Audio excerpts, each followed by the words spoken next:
সুপ্রভাত প্রিয় ছাত্রছাত্রীরা, বৈদ্যুতিন মাধ্যমে আজকে আমাদের একটি রিভিশন ক্লাস।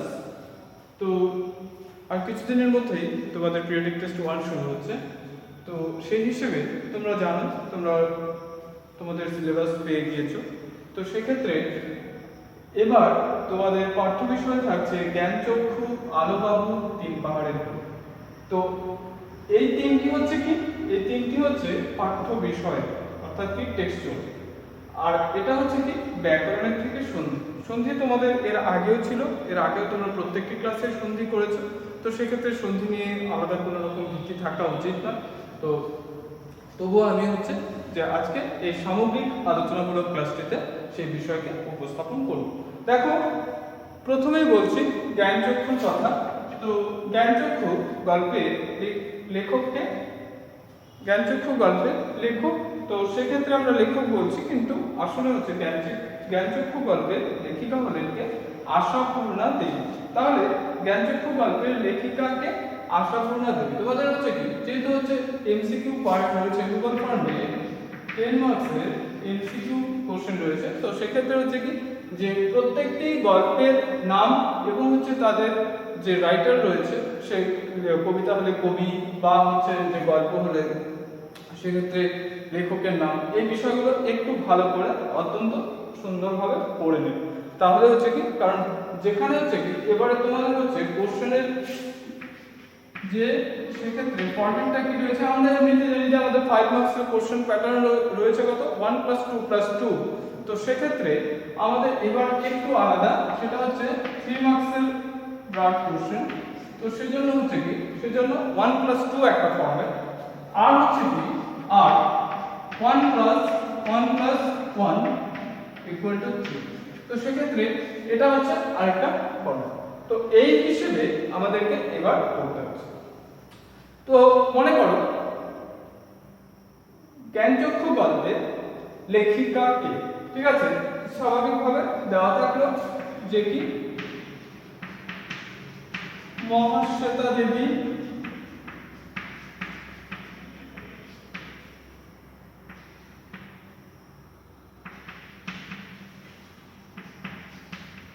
নবনীতা দেবসেন,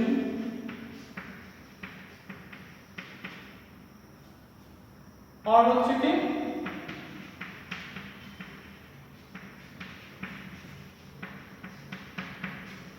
আশাপূর্ণা দেবী।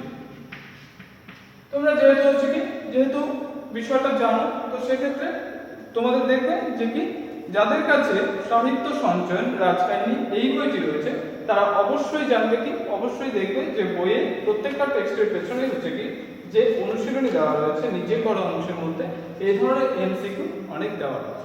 তো সেক্ষেত্রে তোমাদের আর কোনো রকম হচ্ছে কি কোনো রকম বিভ্রান্তিমূলক পরিস্থিতির মধ্যে পড়ার কোনো কারণ নেই। এবার যে ব্রডের ক্ষেত্রে জ্ঞানচক্ষু গল্পের বিষয়ে তোমরা জানো যে তপন নামে একটি ছেলে, কিশোর ছেলে। তো সেক্ষেত্রে সে কি তার লেখক সম্পর্কে একটা খুব উঁচু ধারণা ছিল যে লেখকরা সাধারণ জীবনযাপন করেন না। লেখকরা হচ্ছে কি যে পরিচিত মহলের মানুষরা যেমন চলেন, তারা হচ্ছে কি তাদের থেকে অনেক আলাদা চলেন, তাদের জীবনযাত্রা আলাদা, তাদের স্বাভাবিক অবস্থা না, তারা অনেকটাই হচ্ছে কি অনেকটা উচ্চ পর্যায়ের ভাবে জীবন ধারণ করেন। এরকম হচ্ছে কি লেখক সম্পর্কে তার একটা ধারণা ছিল। কিন্তু যখন হচ্ছে কি যে নতুন বিয়ে বাড়িতে ছোট মাসির বিয়ে উপলক্ষে সে যখন মেশোকে দেখলো, তখন সে বুঝতে পারলো যে লেখকরাও হচ্ছে কি আমাদের পরিচিত পরিসরে বাবা কাকা বা যে কি বাবা কাকা বা মামার মতোই হচ্ছে জীবনযাপন করে। অর্থাৎ যে কি খবরের কাগজের সমস্ত বিষয় নিয়ে তর্ক করে, স্নান করার সময় স্নান করে, খাবারের সময় খাবার খাবার সময় খাবার খায়। এরকম একটা হচ্ছে কি পরিচিত মহলের মানুষের যেমন স্বাভাবিক জীবনযাত্রা, একজন মানুষের যেমন জীবনযাত্রা তেমন জীবনযাপন করে। তো লেখক নিয়ে তার যে একটা ধারণা ছিল, তো সেই কি কথাটা শুনে তপনের চোখ মার্বেল হয়ে গেল। একটা বিখ্যাত লাইন যে কি কথাটা শুনে তপনের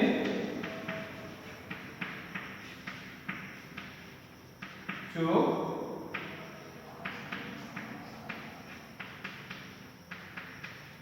মার্বেল হয়ে গেল।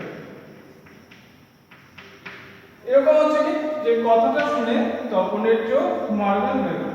তাহলে কথাটা শুনে বলতে যে যদি হচ্ছে আমি এই ফর্মেটে ধরি, তাহলে কি হতে পারে, কথাটা শুনে তপনের চোখ মার্বেল হয়ে গেল।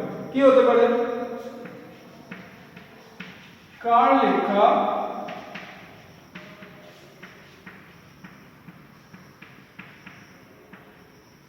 লেখা কোন গল্পের অংশ।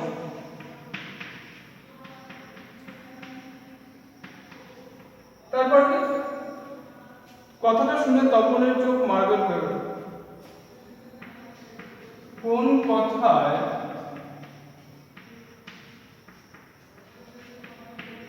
কেন তপনের এমন হয়েছে, কোন কথায় কেন তপনের এমন হয়েছে। তাহলে এক্ষেত্রে এরকম হচ্ছে কি একটা কোশ্চেনের ফর্মেট, তাহলে সেই বিষয়টা হচ্ছে কি বোঝাই যাচ্ছে যে কথাটা শুনে তপনের চোখ মার্বেল হয়ে গেল, কার লেখা কোন গল্পের অংশ। তাহলে কি লিখতে হবে, প্রশ্নে লেখা অংশটি বিশিষ্ট লেখিকা আশাপূর্ণা দেবীর জ্ঞানচক্ষু গল্পের অংশ। হয়ে গেল আমার 1 মার্কস কমপ্লিট। তাহলে এই তারপর কি হয়েছে যে কার লেখা কোন গল্পের অংশ গেল, এরপর কোন কথায় কেন তপনের এমন হয়েছে। কোন কথায় কেন তপনের এমন হয়েছে, কোন কথায়, যে কি তপন যখন শুনলো যে তার ছোট মাসির বর বা তার ছোট মেশো একজন লেখক, তো সেই কথাতেই তার চোখ মার্বেল হয়ে গিয়েছিল। কেন হয়েছিল, কারণ তপন জানতো যে লেখকরা আমাদের সাধারণ মানুষের মতো সহজ সরল জীবনযাপন করেন না, কিন্তু জলজ্যান্ত একজন লেখককে বা জলজ্যান্ত একজন মানুষকে, তেমন একজন মানুষকে চোখের সামনে দেখতে পেয়েই তপনের চোখ মার্বেল হয়ে গিয়েছিল। তাহলে আমার প্রশ্নের মান কত হয়েছে, 2 নম্বর। তাহলে অ্যাপ্রোপ্রিয়েট কোশ্চেনে অ্যাপ্রোপ্রিয়েট আনসার লিখলে অবশ্যই হচ্ছে কি, অবশ্যই 2 তে 2 পাওয়া যাবে। তাহলে এই হচ্ছে কি, এই হচ্ছে প্রশ্নের নমুনা, অর্থাৎ কি যে এরকম প্রশ্ন হচ্ছে কি আসতে চলেছে। তো সেই জন্য প্রত্যেক ক্ষেত্রে হচ্ছে কি যে আমি অনেকবার হচ্ছে কি জ্ঞানচক্ষু গল্প নিয়ে অত্যন্ত হচ্ছে কি সহজ সরলভাবে আলোচনা করেছি। তো সেক্ষেত্রে তোমরা এই গল্পটিকে অত্যন্ত সচেতনভাবে এখন বাড়িতে হচ্ছে রিভিশন করবে, আর এর চাইতে রিভিশনের চাইতে আর কোনো রকম কোনো কিছু হয় না। এরপর আসছি আলোবাবুর ক্ষেত্রে। আলোবাবু গল্পটি অত্যন্ত হচ্ছে কি মজাদার একটি গল্প। তো সেই আলোবাবুকে সকলে কি বলে ডাকতো, সকলে তাকে আলোবাবু বলে ডাকতো। তো আলোবাবু যে কি করেছেন, আলোবাবু সম্পর্কে আলোবাবু গল্পের মধ্যে অনেকগুলো চরিত্র রয়েছে। সেক্ষেত্রে হচ্ছে কি তারা কেউ প্রত্যক্ষভাবে থাক বা পরোক্ষভাবে থাক থেকেছে। তো আলোবাবু গল্পের মধ্যে একজন রয়েছে কি যে কথাটা যিনি বলছেন তিনি হচ্ছে কি লেখক। তো সেক্ষেত্রে এখানে লেখকের পেশা কি, লেখকের পেশা হচ্ছে তিনি একজন চিকিৎসক। আসলে আলোবাবু গল্পের লেখক হচ্ছে কি, লেখকও একজন চিকিৎসক, বনফুল বা বলাইচাঁদ মুখোপাধ্যায়। আলোবাবু গল্পের লেখক হলেন বনফুল বা বলাইচাঁদ মুখোপাধ্যায়। তাহলে আলোবাবু গল্পের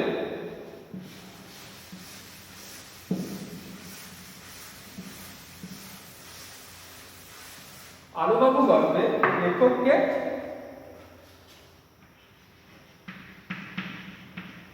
বনফুল, আলোবাবু গল্পের লেখক হলেন বনফুল বা বলাইচাঁদ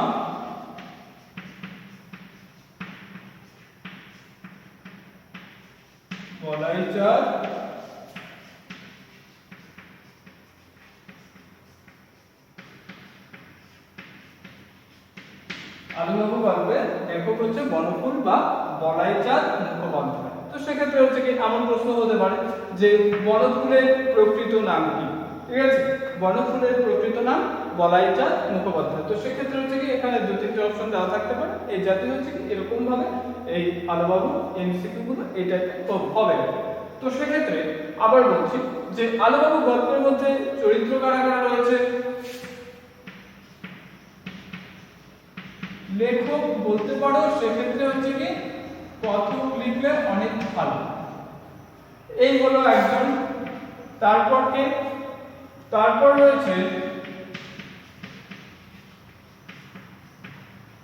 অবিনাশ বাবু, এছাড়াও রয়েছে কি বিনু আর টিনুর কথা রয়েছে। তো তারা এখানে হচ্ছে কি প্রত্যক্ষভাবে কোনো ঘটনা বা কোনো কথার অংশ নেয়নি।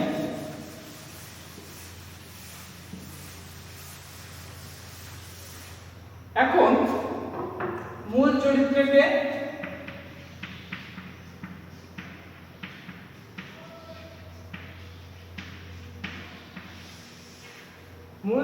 রয়েছেন আলুবাবু, আর হচ্ছে কি আর বাকি কি ঘড়িটাও কিন্তু একটা নির্জীব চরিত্র হিসেবে কাজ করছে। কারণ কি যে দেখবে কথাগুলো বলেছে যে কি আলুবাবু তার আর্থিক অসচ্ছলতার জন্য বিয়ে করেননি, তার হচ্ছে কি তার সংসার বা তার হচ্ছে কি একটা স্নেহের খুব বা জীবনে হচ্ছে মানুষকে সাহায্য করে খুব আনন্দ পান, কিন্তু তার সামর্থ্য নেই। সেই সামর্থ্য না থাকার জন্য একটা পাখির ছানাকে যখন একটি বাচ্চা নিয়ে যাচ্ছিল পায়ে দড়ি বেঁধে, তখন তিনি কি করলেন, তখন সেই পাখির ছানাটিকে বাচ্চাটির কাছ থেকে নিয়ে তার পায়ে চোট লেগেছিল এবং তিনি কি করলেন, তিনি সেটাকে সুস্থ করলেন কি তাকে হচ্ছে কোথায় নিয়ে গিয়েছিলেন, এই লেখকের কাছে নিয়ে গিয়েছিলেন। তো বা লেখক বা কথকের কাছে তখন কথক হচ্ছে তার পায়ে কি লাগিয়ে দিয়েছিল, টিংচার আয়োডিন লাগিয়ে তিনি তাকে হচ্ছে সুস্থ করে তোলেন। এরকম ভাবে হচ্ছে কি আলুবাবুর বিষয় হচ্ছে আলুবাবু হচ্ছে স্নেহের কাঙাল। যে কে বলেছিলেন এই কথাটা, অবিনাশ বাবু বলেছিলেন, স্নেহের কাঙাল বেচারা। অর্থাৎ কি যে চিরকাল হচ্ছে মানুষকে ভালোবাসতে বা মানুষকে হচ্ছে কি সাহায্য করতে তিনি খুব এগিয়ে যেতেন, কিন্তু তার সেই সম্পূর্ণ সাহায্য করার যে সামর্থ্য, সেই সামর্থ্য তার ছিল না। এভাবে আলুবাবুর গল্পের মধ্যে একটা যেমন হচ্ছে কি আলুবাবুর গাওয়া গানটি কি ছিল, সেই গানের মধ্যে হচ্ছে তার স্নেহের একটা পরিচয় আমরা পাই। সেই গানটা কি ছিল, এই গানের বিষয়টা একটু খেয়াল রাখবে, তোমাদের এই বইতে একটু ভুল রয়েছে। সেটা হচ্ছে কি আমার ওরা সইল না কেউ, আমার কাছে রইল না কেউ, এইভাবেই রয়েছে। তো সেক্ষেত্রে হচ্ছে কি এখানে আমার ওরা না, এটা হবে কি মূল বইতে রয়েছে আমায় ওরা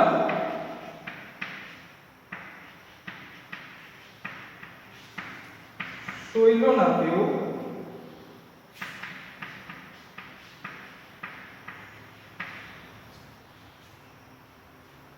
আমায় ওরা সইল না কেউ,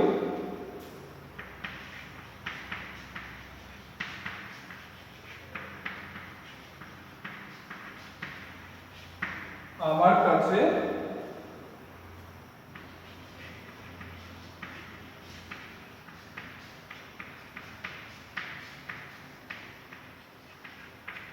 এরকম হচ্ছে কি যে গানটি ছিল, অর্থাৎ আমায় ওরা সইল না কেউ, আমার কাছে রইল না। তো সেক্ষেত্রে এই গানটি তিনি কখন গাইছিলেন, একদিন ল্যাবরেটরি থেকে ফিরে কি দেখলেন, ল্যাবরেটরি থেকে ফিরে দেখি আলুবাবু হ্যাট বাজিয়ে তার স্বরে গান গাইছেন, দুটো লাইন বারবার গাইছেন, আমায় ওরা সইল না কেউ, আমার কাছে রইল না। আমি অনেকক্ষণ দাঁড়িয়ে রইলাম অবাক হয়ে, এমন গলা ছেড়ে গান গাইতে শুনিনি কখনো তাকে। দাঁড়িয়ে থাকতে দেখে থেমে গেলেন তিনি, এত জোরে গান গাইছেন যে এমনি। তারপর আমার দিকে চেয়ে কুণ্ঠিত হাসি এসে বললেন, আমার ঘড়িটা চুরি হয়ে গেছে, ঠিক সময় হয়তো ভালো করে দম নিতে পারবে। তাহলে কখন তিনি এই গানটি গেয়েছিলেন, আলুবাবু যখন ঘড়িটি হারিয়ে যাবার পরে, কখন গিয়েছিলেন, বা ঘড়িটি চুরি হয়ে যাবার পরে কখন গিয়েছিলেন, ঘড়িটি চুরি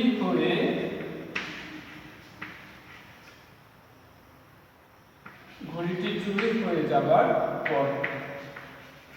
তাহলে কখন গিয়েছিলেন, ঘড়িটি চুরি হয়ে যাবার পর তিনি হচ্ছে কি এই গানটি গেয়েছিলেন। তাহলে গানটির কি, আমায় ওরা সইল না কেউ, আমার কাছে রইল না।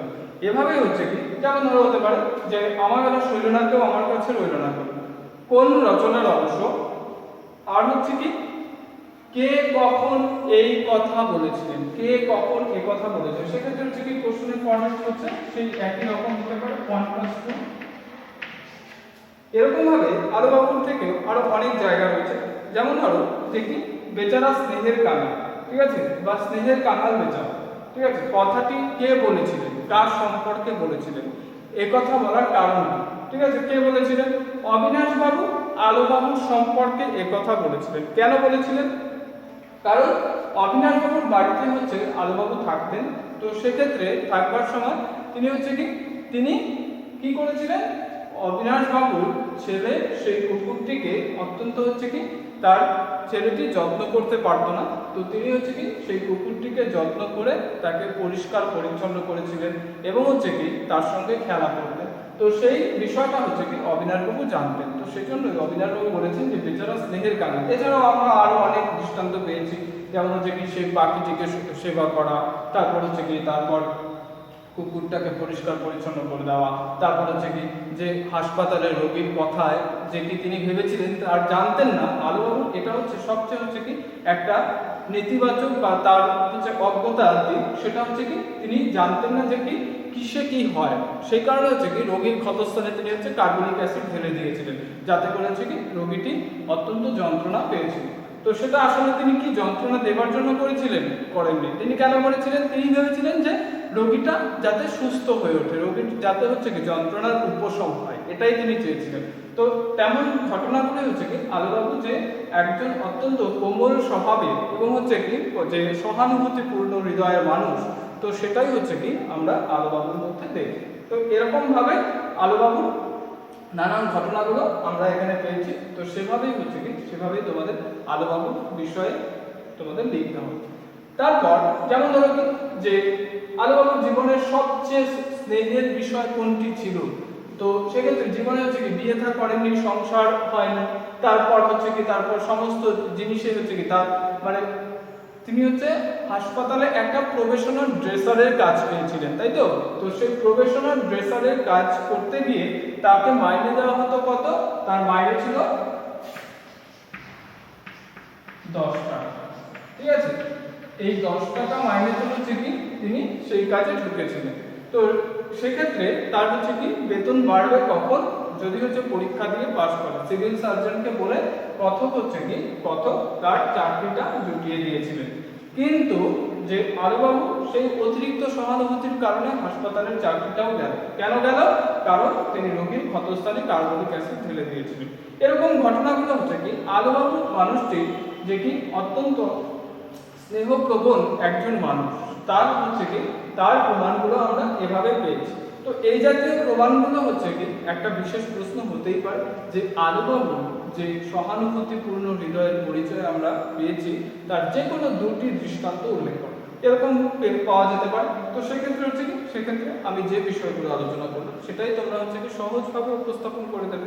তো এই ঘটনাগুলোই আলোবাবু গল্পের মধ্যে এর আগেও কয়েকবার পড়ানো হয়েছে। তো তোমরা বিষয়গুলোকে খুব যত্ন সহকারে আলোচনা করে স্বাভাবিকভাবে বানান নির্ভুল রেখে লিখবে। এরপর 3 পাহাড়ের কোলে একটি মাত্র কবিতা থাকছে, 3 পাহাড়ের কোলে। এই 3 পাহাড় আসলে আসলে আমি বলেছিলাম এর আগের রিভিশন ক্লাসেও বলেছিলাম যে 3 পাহাড় আসলে প্রাকৃতিক সৌন্দর্যে ঘেরা একটি জায়গা, যেখানে শহরের নাগরিক জীবন থেকে মুক্তির জন্য কবি গিয়েছেন তার দুজন সঙ্গীর সঙ্গে। তো সেই 3 পাহাড়ের মধ্যে গিয়ে কি দেখবেন? সেখানে জীবনের যন্ত্রণা নেই, সেখানে একটা সহজ করে বাঁচার আনন্দ রয়েছে, প্রাণের মুক্তি রয়েছে, হৃদয়ের আরাম রয়েছে, একটা সহজ স্বাভাবিকতা রয়েছে 3 পাহাড়ের মধ্যে। আর যেটা যেটা আমাদের নাগরিক জীবনে নেই। এরকম বিষয়গুলো তোমাদের আলোচনা করা হয়েছে অত্যন্ত সহজভাবে। আমি যে এর আগের ক্লাসে এটা আলোচনা করেছি 3 পাহাড়ের কোলে। তো কাজে 3 পাহাড়ের কোলে নিয়ে তোমাদের বিশেষ কোনো সমস্যা থাকার কথা নয়। যে আর যেহেতু 3 পাহাড়ের কোলে একটি মাত্র কবিতা থাকছে, তো সেক্ষেত্রে এই 3 পাহাড়ের কোলে যে প্রাকৃতিক সৌন্দর্যের পরিচয় বা যে বিষয়গুলো আমি বেশি করে ভালো করে বুঝিয়েছি, যেমন সহজ করে বাচ্চাকে আর খাঁচাতে সম্ভব, তো সেক্ষেত্রে কোথায় কেন সহজ করে খাঁচাতে বাঁচা যায় না, এই বিষয়গুলো একটু ভালো করে দেখবে। যে এর ব্যাখ্যাগুলো আমি আলোচনা করেছি, তো সেখানে যে সহজ করে বাঁচা যায় না কেন, কারণ খাঁচায় আমরা কিসের মতো থাকি?